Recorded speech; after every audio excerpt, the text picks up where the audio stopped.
Megan Olivi here with Rashad Evans, the #1 contender to the 205 belt. Rashad, it looks like you've been traveling a lot. You went to Puerto Rico. We saw that you were in New York City a few nights ago. Does that at all affect you when it's so close to a fight and you have to get on these planes and go to these different events? Sometimes it can affect me, but I've been fortunate enough that my body's been feeling pretty good, and that I was kind of ahead of schedule when it came to training, just because I had the Phil Davis fight under my belt. What were you exactly doing in New York? Because we saw some pictures, but I don't think a lot of people know what you were up there for. John and I, we both had to go to New York, and we had to do some press before in New York before we came here. All right, fair enough. Now, we saw in the prime time that your coach actually got an injury and had to get surgery. Did he get the surgery yet? Because he's walking around with a cast. Yeah, he got a surgery. My coach, he's young in mind, but his body ain't too young anymore. You know, he tore his bicep sparring. So he tore it real bad. It rolled up like a fruit roll-up, and he had to get it reattached. But he trains with you pretty frequently in the gym, correct? Yeah, he trains pretty frequently in the gym with us and stuff like that when he's showing us moves and stuff like that. So he's actually in pretty good shape. It's just a freak accident. He threw a punch, and then it hit somebody's elbow and just snapped right off the bone. Wow. Now, you left Jackson's camp and you went to the Black Zillions. Do you feel like they have been able to provide you with everything you need in terms of coaches and training partners? Yeah, I definitely think my team, the Black Zillions, have provided me with everything I need and more. We run a facility where we're taken care of on all angles, as far as nutrition, strength training, coaches, and training partners. So we got a camp that's just on top of it and next level. Now, I know before you left Jackson's camp, you said if Jon Jones was going to fight for the belt, you possibly were going to move to 185. How realistic was that for you?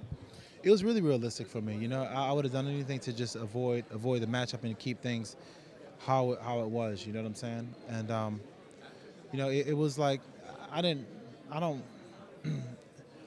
fought in 205 before with Keith Jardine and stuff like that, and we avoided each other. So I thought that we'd be able to do the same thing with me and Jon. Now, I mean, you're a big guy. You're cutting some weight to get to 205. How would you get to 185? Because, I mean, it doesn't look like you have a lot to lose there. That would be essentially a lifestyle change for you. Yeah, it would be. I'll have to eat, no more sweets and stuff like that. So I have to change my name to Not Sugar or something else. But it would be a lifestyle change. But when it comes to competing and being with a good team, and which I thought, the Jackson team was and stuff like that, then I would have definitely did it.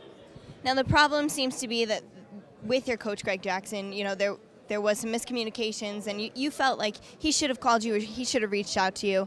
And I know that you did make that phone call to him. Can you kind of walk us through those few days of, when you reached out to him and what was said and when you decided to leave? Well, I called him when I was at the airport, and I was like, Greg, I want to tell you, that me and Jon are going to fight when he wins. Me and Jon, we talked about it and stuff, and we decided that we were going to fight.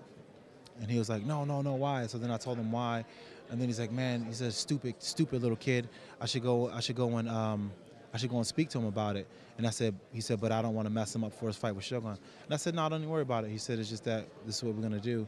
And he's like, man, I'm so sorry this happened. I'm like, well, I told you it was gonna happen. And he was just like, man, I'm gonna go and talk to him. I'm gonna say something to him. I said, no, don't even worry about it. And then that was the last time I spoke to him. Okay, so you haven't heard from him, and he obviously didn't have that talk with Jon Jones that you expected? No. I mean, I didn't expect him to. Greg is a very non-confrontational person, so whenever he has to be in a situation like that, he feels very uncomfortable. All right. Well, Rashad, thank you for taking the time to talk to us. I know you've been overwhelmed with media in the past few weeks. We really appreciate it. Good luck on Saturday. Appreciate it. Thank you.